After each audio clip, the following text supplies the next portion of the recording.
Yes, sir. What's good, YouTube? It's your boy, Reg Dollar. Welcome back. It's been a little bit, but today I wanted to give y'all a little update on the GOATED Fictional League and what we got planned going for NBA 2K25. First things first, I just wanted to say thank you for all the support y'all gave me throughout NBA 2K24, and we ended up getting 3 draft classes in the top 100 downloads. I think the first one, GOATED Fictional 1, got about like OD. I'm gonna show y'all on the screen. It was probably like in the top 15ish, and then the rest were a little bit down. And the fourth one was outside the top 100, but it's all cool. At least we got 3 of them. Also, just want to say thank you for supporting me throughout the whole season of the GOATED Fictional League. I'm glad we actually made it through that. But yeah, I just want to say thank you again, because honestly, this is my passion project. Doing the GOATED Fictional series, and I wasn't really expecting it to like just keep growing as it is now. Y'all got me to 1,000 subscribers, so also shout out to y'all for that. Thank you. And I'm just gonna be chatting and rambling and just talking throughout this episode. But also, I'm just gonna give y'all a little update and shit. But this is my passion project, and I just every single year I'm just looking forward to it more and more, just trying to get better at providing y'all some of the best draft classes that I can. And I've been making draft classes since NBA 2K11, and honestly, I gotta give a shout out to my nigga Kimball. I haven't talked to him in a while. That shit just happens in life. But I honestly I wouldn't have made this channel. Obviously, wouldn't have been uploading videos if it wasn't for him. And I want to give a shout out to him. He probably not been watching this, but anyway, gotta shout my dog out. We don't talk as much, and it just don't feel right. But it is what it is. It's life. And basically, like he was like my first fan. Like he was always like, "Oh, yo, this shit tough." Like always helping me out. If you don't know, the 2 twins, the Davis twins, Maurice and Carlton Davis, also his guys, and then also Russell Marshall and Trevor Wilkins is also guys that he created like years ago. But I ended up taking him out like after a while because he really just focused on the Davis twins. Then once I decided to bring like 4 draft classes into it, I'm like, I might as well just bring them back. And he also has Sincere Porter, so he has like 5 guys. So he always gotta have a part in this. Shout out to him because wouldn't have been putting out videos if it wasn't for him. And since I've been putting out videos, I feel like I've just been putting out my best work for the draft classes, just working even harder. Like, bro, I'm telling you, this shit take time. Like, for 2K25, it's probably gonna take, at worst, hopefully at worst, like a little bit in November to finish all the draft classes. It really just depends on how much time I'm gonna have in my hands, which I don't really know right now, but we'll see as time goes. And when I first started making draft classes, like it was really just for myself because I hated the auto-generated draft class. I remember like 2K11. Was Kyrie in 2K11? I think I created him like towards the end of 2K11, like Ricky Rubio, because I think he didn't play his first year after he got drafted, and I don't think he was in 2K11. All right, so yeah, I just noticed like how bad like the draft class was. And mind you, I'm 11 years old. Like, I was born in 2000, 24 years old now, so just like I'm like, damn, these shits is ass. So I'm like, all right, let me just start creating people. And shit from there, like just think about where we at now, like all the guys I created. Like there's a lot of originals, like I've been making since around that time. Matt Adams was from 2K11. Dustin Williams, I'm pretty sure it's 2K11. Scott Kane, 2K11. Skip Fletcher. So we got originals. JJ King. He was one of the guys I created in like 2K9 just for like just creating players. I wasn't even creating draft classes. I don't know if they probably had created draft class, but I just wasn't doing that around that time. But anyway, yeah, like I said, I've been putting out my best work since I've been doing this on YouTube. And when I first started, it was really for myself. And then once I found out, like, I think around like 2K20, I noticed I had like, that was probably the most downloads I had in the 2K. Because there's still people that's playing on the older gen consoles, so it's not going to be as much. So probably like in a couple years or so, where I'm probably matching what I was doing like 2K20. But I had like over like 100,000 downloads on like 2K20, if I'm not mistaken. So once I found out people was really starting to rock with it, I'm like, all right, I'm like into it even more, trying to put out the best work for y'all. and this takes mad time to produce. But like honestly, I fell in love with the process of doing it, even though like the worst part about doing it is the tendencies, because there's so much tendencies and it's like time consuming, and sometimes the quick edit for 2K was just all messed up. So that was probably like the most annoying part. But just like creating all like the ideas, like damn, who I want this guy to play like, and all that stuff. Like, oh, I'm gonna have him play like this. I got the vision in my head. His name's Scott King, so I'm gonna make him look like this. Like he look like a Scott King, like something like that. And like, oh yeah, trying to make him like how his name looks, and just trying to envision shit, and just like just flexing like my creative abilities that I have, just expressing all that, and just like seeing like the final outcome. Always just found out like it was just always just worth it, to be honest. And I'm really going on a rant, a little ramble. But anyway, just stick with me throughout the whole video because I do got some special updates coming towards the end of this. But I'm just talking right now. And yeah, like I said, it takes time to produce, but I really just fell in love with the process, and the final outcome was just always worth it. And everyone wants to be great. Let's just say that everybody wants to be great, but not everybody's not willing to do what it takes to be great. And for like making these draft classes, like I'm willing to put in the work for this. Like it should just been on my mind. Like it's not only I've been like spending months on this time on this for like months. So like the last like 2 months, I've rarely played 2K since then, and I mostly just been like doing a lot of research on like older players like I'm not as familiar with, from like the 90s, the 80s, the 70s, guys that played in the ABA, um, even brushing up more for like current guys. I'll get into that like a little bit more. But shit, I ain't great at a lot of things in life, but humbly speaking, I feel like there's no one on the planet that's better than me at making child classes. I feel like I'm the best in the world at that, and I found my lane in what I'm trying to do. Feel me? Other than I'm also trying to get into UX design because I'm trying to get that paper, and then that's another way just trying to like express my creativity and everything, get into UX design. Currently look for a job, so anybody got any recommendations or some shit, hit my phone, feel me? Or hit me on email, Reggie, last name TAWIAH 3 at gmail.com. Let's connect. Feel me? But anyway, moving on from that. Um yeah, like my goal is just to put out the most realistic, fun job classes for y'all to enjoy.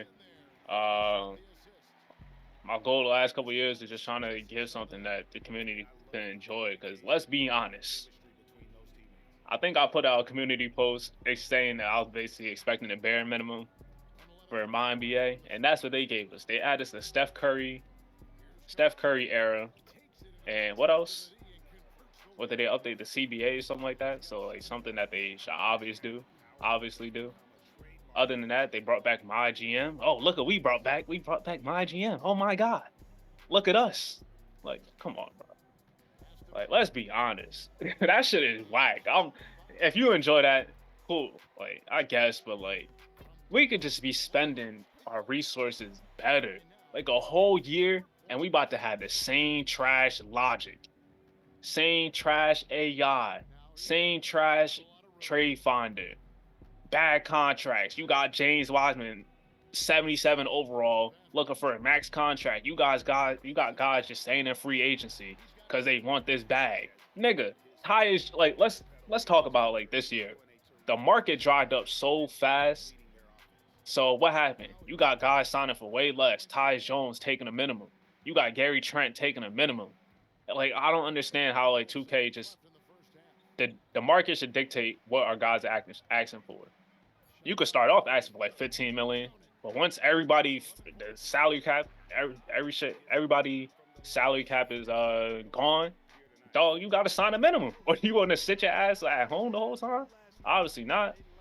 So I feel like 2K, like I bet they ain't really focused on that. They ain't saying nothing about any of the AI logic approvals, but uh, that should be putting my blood pressure up. Let me relax. Let me relax. All right, let me look at my notes and see what else I got. Yeah, like I said, yeah, I know my NBA probably didn't fix like any of the core problems that the game mode has, and hasn't really been like anything. Let's from 2K16 or last gen consoles. What like immersion has 2K really added? I'll wait. I'll wait. I will wait. What improvements had they really added? We could just go back from 2K11. Has there been any improvements from 2K11 to the trade finder? No. To the contracts? No. Can you do signing trades? No. Like, do I need to keep going? Like, I remember, I think around like 2K11 or 2K12, when you was signing players, you could sign them to like you could give them roles if there was a starter, role player, bench warmer, and stuff like that. Where that at? Because that should obviously dictate when you in free agency trying to sign a guy. What do they really want? Because do you think any of that stuff matters when you really just going in free agency? Like, oh, I want to play for a winner. I'll take less money to play for a winner. Nah, I want the bag. This might be my last big bag. Look at Tobias Harris. He going to the Pistons because they giving him a bag. Shit, this might be the last one. In a couple years, after that, I could ring chase. Does any of that like really apply to my NBA? Not at all. And I didn't even really want this to turn into my NBA rant, but I might as well. I might as well get shit off my chest because clearly a brother upset. Clearly a brother is upset. It's just, I don't know, man. I don't know. Like, I feel like the last couple years in 2K, I'll be like just for to have my NBA play like the way I want, especially when I'm using like the NBA teams and not using the GF, not just playing the GFL. I have to control every single team just to make shit make sense. I don't want Andre Drummond or I don't want three centers signed into one team, all 80 plus overalls, because that doesn't make sense. Or drafting a guy that's your best player. Like, we not the Sacramento Kings. Like, we not taking Willie Cauley-Stein when we got Boogie Cousins. That's what they do in 2K. Have they improved anything on the draft presentation? No. And that I think in Madden, you could go and shake Adam Silver's, I mean not Adam Silver, Roger Goodell's hand. We can't do that in 2K yet. Not even the lottery picks. Come on. Anyway, moving on from that. Um, what else I got? Let me just read through my notes real quick. Feel me? I had a lot that I had to get off my chest, so I had to write shit down before I forget something. All right. Yeah, my goal is just to add a whole level of fun, whether it's playing the GOATED Fictional League. You got an alternate universe, and most of them is just gonna be young. The one thing I didn't do this year was the contracts, and I know a couple people asked me about that, but like after I was done, I'm like, yo, if you guys want the contracts to be better, y'all gonna have to do that yourselves because I already did so much editing, and like they don't even have quick edit for contracts. If they did, everybody getting the max. We taking off salary cap and everything. I would have did that for y'all. But if I had to go through 300 individuals, nah, y'all got it. Y'all got it, bro. That's on y'all. My fault for that. We'll see for the next 2K if I'm up for it. That's about to be like, I don't know if I'm about to be up for it. Hopefully 2K adds some quick edit to the contracts, but we'll see how that goes. Anything else that I got? I know I got more. Yeah, I just wanted y'all to just add like one of y'all have fun whether y'all playing GFL or adding these draft classes to current NBA. And if you guys are adding these draft classes to current NBA, I'm not giving y'all 6 draft classes. And like, that's not your average draft class. This damn sure not the 2024 draft class. You're not seeing no Zachary Ricochet going no damn #1 pick. He might not go first round to go to fictional draft classes to keep it above. But my main thing was like, I'm gonna give y'all special draft classes, but like I'm gonna still try and keep it realistic. I'm not doing the draft classes where guys just make everybody 99 overalls to start out or in their 90s overalls. Like you might see a Rich Mack, he might start off at like an 85. Like look at Victor Wembanyama, generational prospect. He might start off at like an 85, respectfully so. But I'm not giving you guys like everybody in the 90s and stuff like that. Potentials, it could be high. Everybody might not reach a potential, but we player progression. I didn't even get to the player progression part in 2K because that's one of the worst things that just really need to be fixed. Really needs to be fixed. Like that should be Player progression should be predicated on situation, your opportunity, and what are you producing. You could have a high potential, but if you're not getting the opportunity to fulfill that potential, why does your overall keep going up? Why? Why? Not in a position to succeed, so why is your overall going up? You only averaging 13 points, you getting all the minutes in the world. Why is your overall still not going up? Like, why shouldn't your tendencies go up? I don't know why they took out when you're able to pick the top 3 scoring options in 2K. I feel like that was helpful. And my GM, the owner should come to you like, damn, let's give this guy the keys. And now you gotta give him the keys. You gotta put his tendencies up.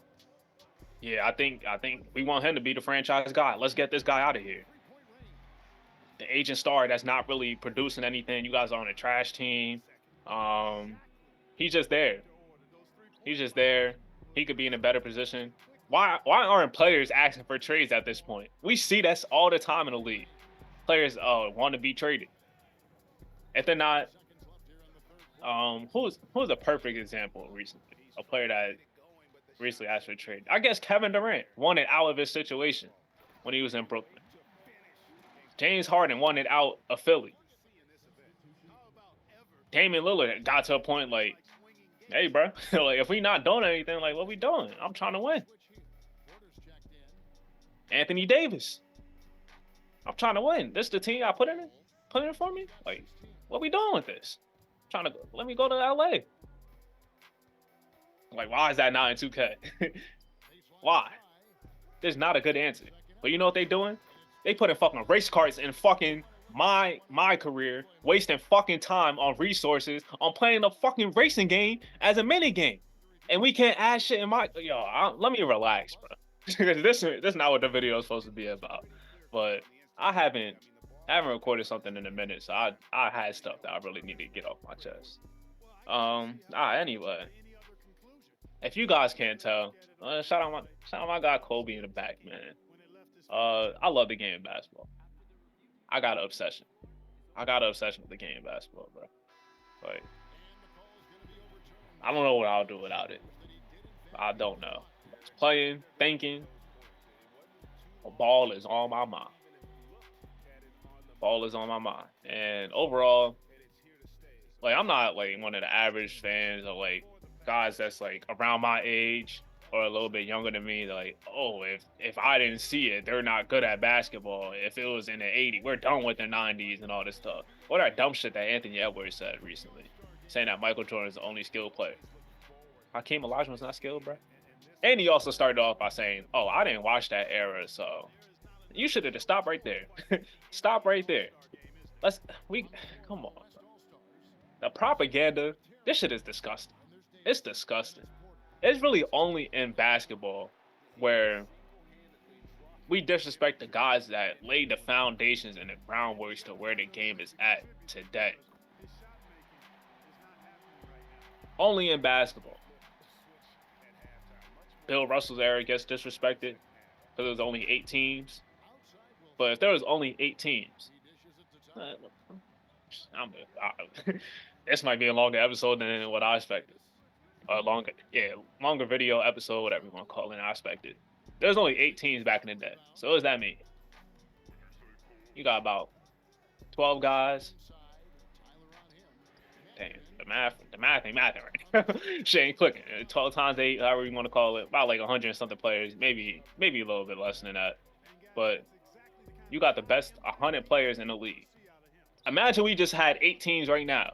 The best 100 players in the league or so. No, nigga, let me do the real math, because it's definitely not no fucking 100.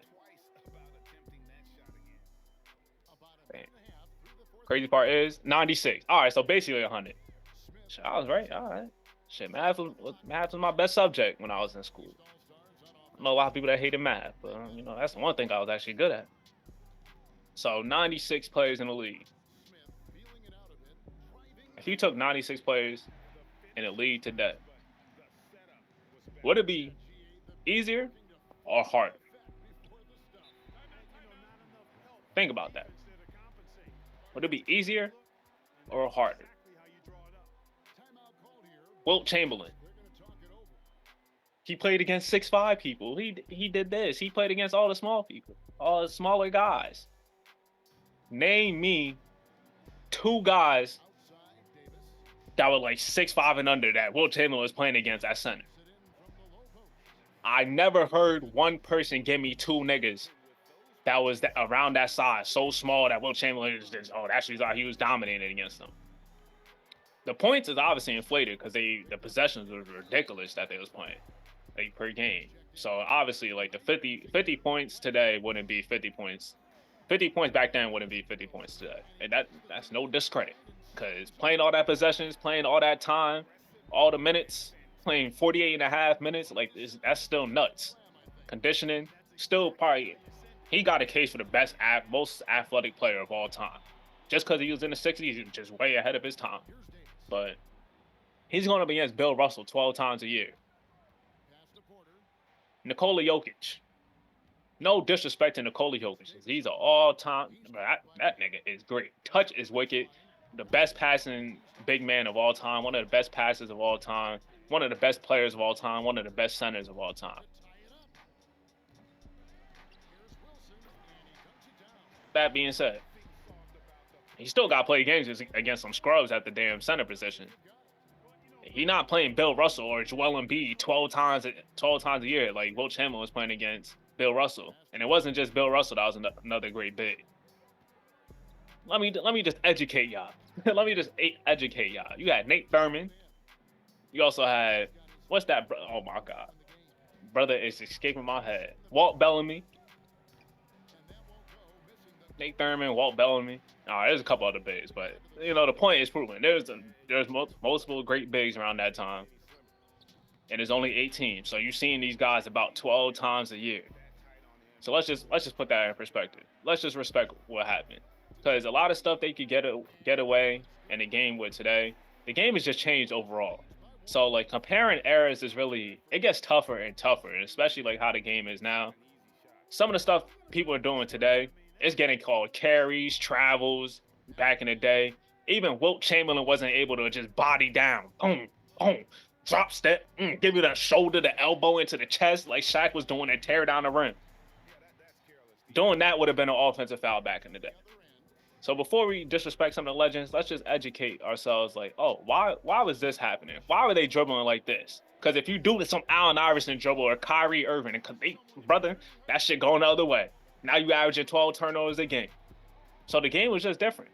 So let's just respect legends from the past. There is skill in every era. Skill in every era. These legends is great, bro.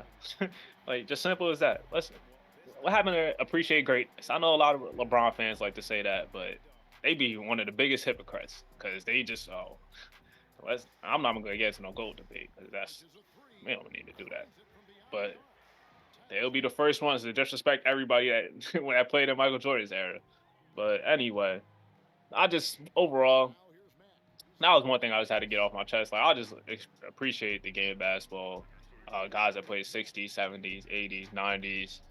And I'm only like 24 years old. So obviously I didn't watch these guys and witness them in real time, which is a lot different.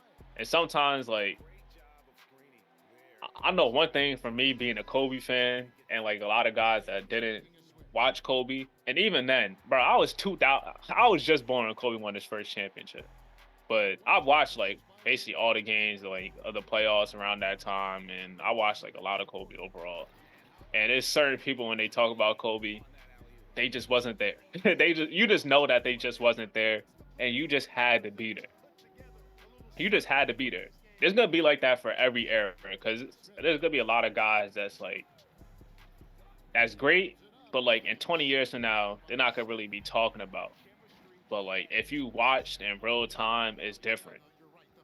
Watching real time is different. So that's just my little rant. Just overall, as a community, as a fan of just basketball in general, we just need to appreciate the game. Even though it's a lot different than what it was before. If you think one era, if you like how the game's played in one era, that's just personal preference, honestly. But yeah, I consider myself a student of the game of basketball and always wanted to learn more about just the game overall in general, the players of the past I didn't get to watch, and I've been spending like a lot of hours just doing like a lot of research on older players, going back and watching a little bit of film whenever I can, watching the highlights, just watching other guys like Johnny Arnett. He got the best YouTube channel if you're a basketball fan and just want to learn like a lot about a lot of stuff. Recommend his channel. He's probably like when it comes to basketball and just like overall game, just like historically, he has the best channel in my opinion. So shout out to him. And also just been tapped in. I'm tapped into the current product, so I kind of know like how guys play and stuff like that. 2000s, 2010s, and this current era. That's like the eras that I really know. 90s is some stuff I had to go back and like watch. Like, all right, how did this guy play? Like, I'm familiar with him, but like I want to know more. I need to watch more and see how he was getting his game off and stuff like that. Or like who would this guy be if he played in like in the current era? Just trying to like do a lot of research on that. And I'm also tapped in like up and coming prospects, guys that's going to college now, and guys that's still in high school. So combining all that knowledge, this is why we call it the GOATED Fictional League, fellas. This is GOATED. Greatness. Greatness personified. Greatness at its finest. Combining guys from that's in high school right now, in college right now, playing in the NBA right now, guys that played in the NBA 10, 20, 30, 40, 50 years ago. Combining all that, giving guys, making making everybody basically their own unique players, giving guys four different shades of, and just creating special prospects. That's what it's all about. Because I'm blending the past, the present, and the future to create a great mix of talent to just give you guys a new generation of prospects that you guys could use in my MYNBA. All right, now let's get into the changes that I have for the GOATED Fictional League and what I'm gonna be doing for NBA 2K25. I've been raining a lot. I don't know how much time I've been going for it, but whatever. Anyway, moving on from that, I want to speak on the changes that we had.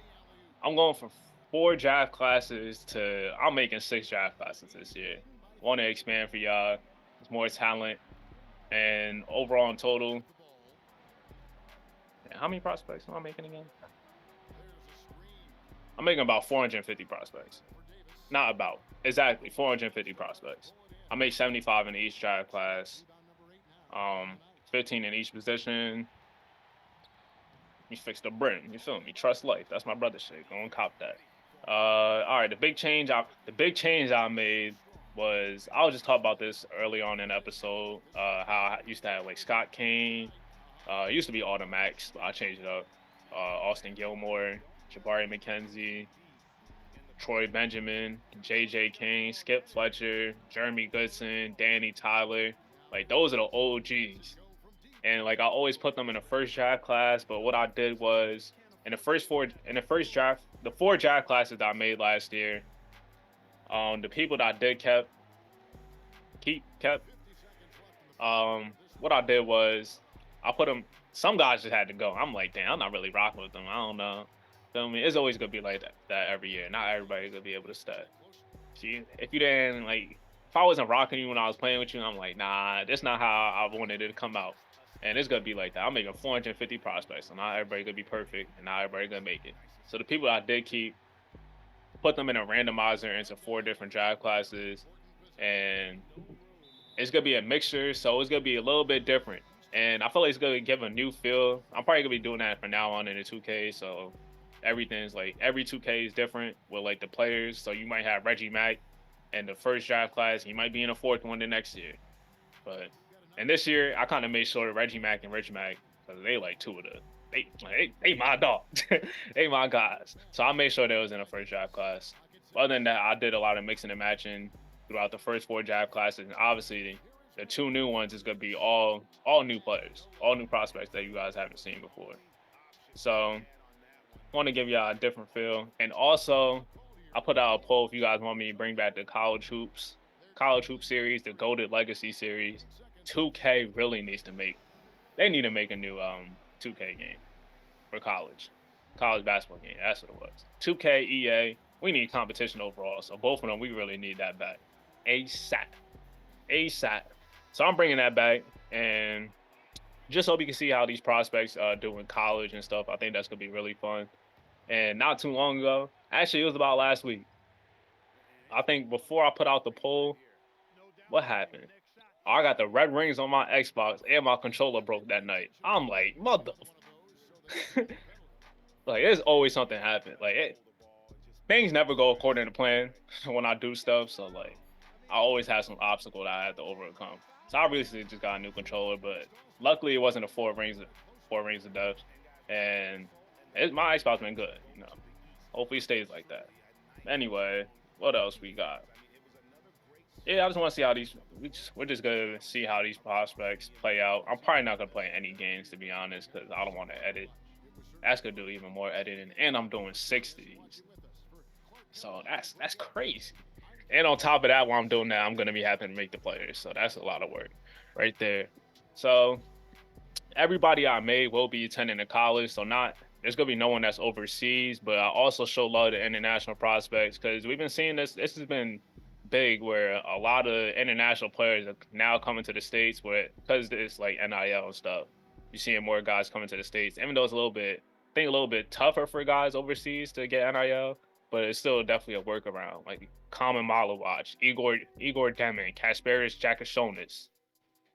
Who else we got? Last year we had a Daymara. UCLA had a lot of guys come from overseas, even though no one really turned out over there. But you've seen a lot of guys come from overseas to play in the States. So that's what I'm doing. I'm definitely showing love to international players because the growth in the international game has been exponential. So I wanted to showcase that in the draft classes as well. So hopefully I'll do a good job with that. Still need to add some more international prospects for name wise, but I haven't really fully got through all the names and stuff. So I'm planning on making 10 episodes for each draft class. I'm doing a preseason preview where I'm gonna do my own like preseason big board and stuff, and it's probably gonna show the rankings and stuff like that. Y'all see when it comes out. And also I'm gonna do the month of November for episode, the month of December, month of January, February, March pre-tournament. And then the next episode is gonna be a selection Sunday. And then we're gonna have the first weekend in one episode, then the second weekend in another episode, then the final four and the awards for the last episode. And that's the plan for that. So just to move on from all that, we about to be at the end of this episode. This is gonna be the best draft classes I've made yet. I got a great feeling about it. One thing I'll give a shout out to 2K is the addition of pro play. Like I feel like this is one thing I've really been wanting over like the last couple of years, and they introduced it last year where basically everybody getting their own jump shot, and it's all realistic. You got guys getting dribble moves, more layup packages, and that's just something you love to see.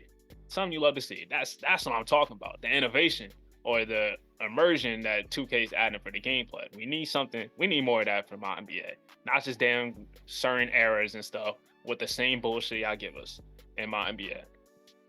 So y'all just stay patient with me because the end product is definitely gonna be worth it.